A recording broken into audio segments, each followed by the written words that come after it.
என்னடா சொல்றாங்க? ஏதாவது புரியுதாடா உனக்கு? சார் அவர் பொண்டாட்டி பிள்ளைகள் கூட எதுவும் எழுதலை, கதிர் சாருக்கு தான் எழுதி வச்சிருக்காரு. கதிருக்கு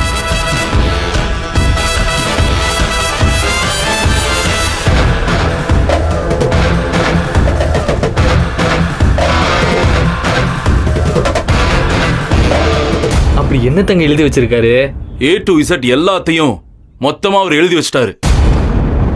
அவரோட சுய சம்பாத்தியம் எல்லாத்தையுமே தன்னோட தம்பி கதிர் என்ற கதிர்வேலுக்கு உயில் எழுதி வச்சிட்டாரு. வேற யாருக்கும் எந்த பங்கும் இல்ல. யாருக்கும் பங்கு இல்லையா? என்னடா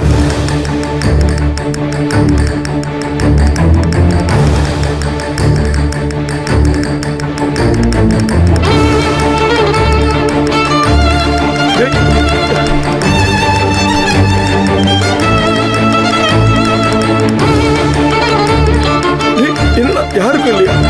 ஐயா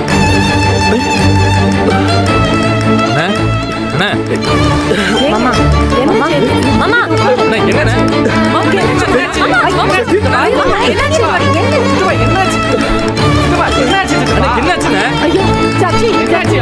என்ன சொல்லுண்ணே? ஏங்க சொந்த போனா போயிட்டு போதுங்க.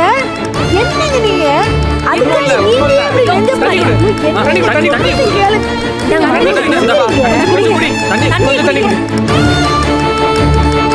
பொறுமையா இருங்க. எதுக்கு என்ன ஆச்சு? குடிங்க. ஒண்ணு இல்லண்ணே, ஆஸ்பத்திரி போவோம். வாண ஆஸ்பத்திரி போவோம். வா சக்தி வா. சொன்னா கேளுண்ணே. இல்லடா சக்தி.